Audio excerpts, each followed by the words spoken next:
Now, if you've been braving the elements for some exercise this year, although the weather hasn't been really wintry, but nonetheless, if you've been out and about, running, rowing, riding, a zip wire maybe, there's a good chance anyone who's done those three was doing it for Doddie Aid. Yeah, the 6-week challenge, which began on January the 1st, pitted different parts of the UK against each other to see which could clock up the most miles of movement. It's all for a good cause then, raising money for motor neurone disease research in memory, of course, of the late rugby union legend Doddie Weir. Let's take a look.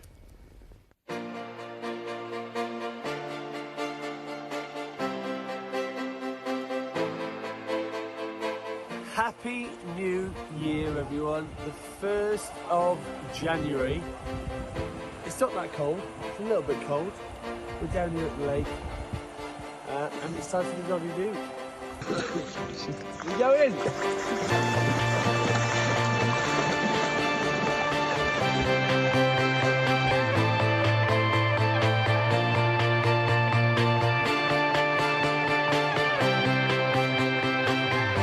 You can also join me. I'll be logging this big walk that I've just done on the Doddie Aid app for Team Glasgow. Come on,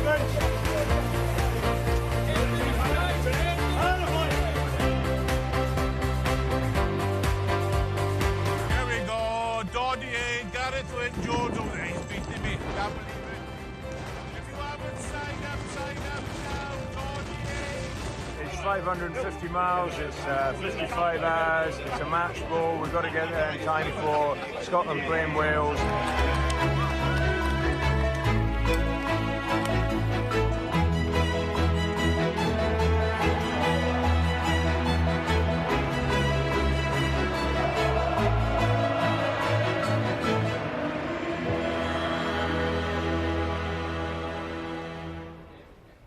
The late, great Doddie Weir. Let's talk to the former Scotland rugby captain and Doddie Aid founder, Rob Wainwright, who you saw in that report towards the end. He joins us live this morning. Rob, morning to you. Thank you for taking the time to talk to us this morning.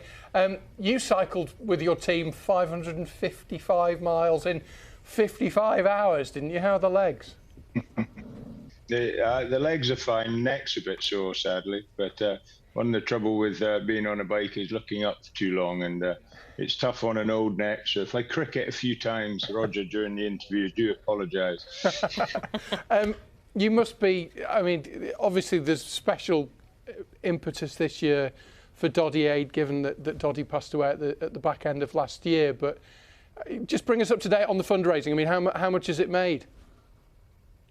It's quite difficult to tell exactly what it's made, but we know that we've gone over an incredible 2 million, which when we started this off a few years ago, we knew it had the scope to, capture the imagination. And the aim was always to get lots and lots of people to have the opportunity to give a little. And with the 37,500 people that signed up this year, there was always scope for us to raise a lot of money, and the ride at the end was a fantastic finale in terms of the event, but it was also an amazing fundraiser and took us over the 2 million mark. So we're all smiling broadly. It's lovely to hit a target like that, and all money that's going to go into MND research and hopefully change the life of future sufferers of MND in a way that sadly we weren't able to do for Doddie.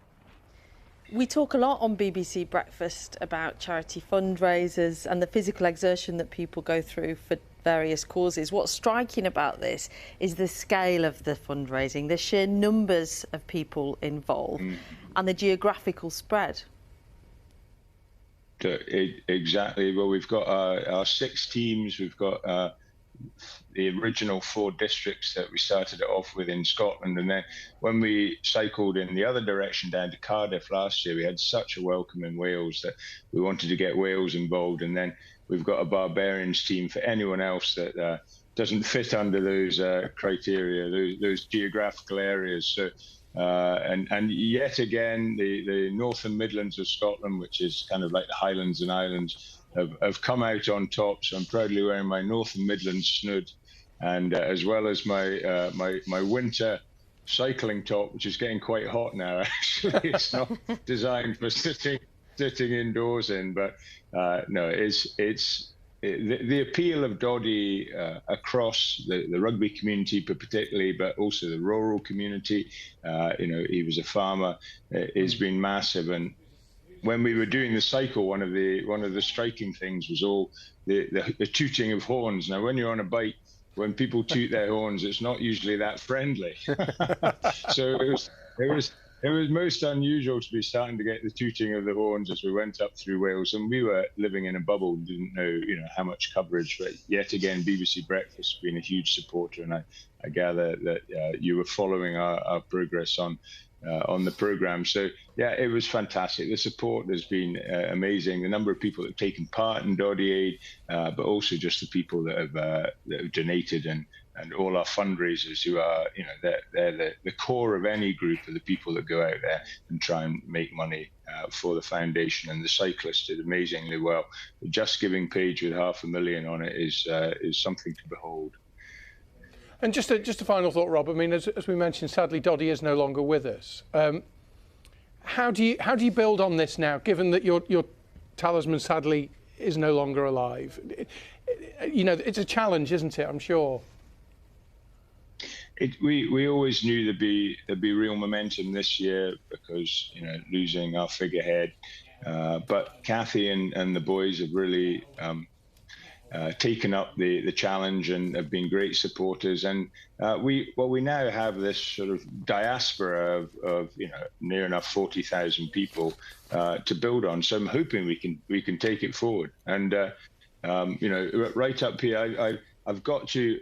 Last night I was at a do. I live on the Isle of Coll in the Hebrides, and we had a do in the Coll Hotel last night, and I said I'd say hello to Orla and Noah, so I've got to interrupt this. I'm very sorry. Orla and Noah are two young kids on the island who are probably the only two people on the island up and watching this at the moment. Oh, morning, Orla and Noah. Glad we kept them off CBBC or CBeebies. Is that the real reason you're sweating this morning? 'Cause you were at a do late last night, Rob. Well, there's a bit of wine. It was a wine tasting event at the Coll Hotel. So yes, it's one of the reasons. I'm amazed I'm not a bit more croaky. But Rob, we wish you all the best.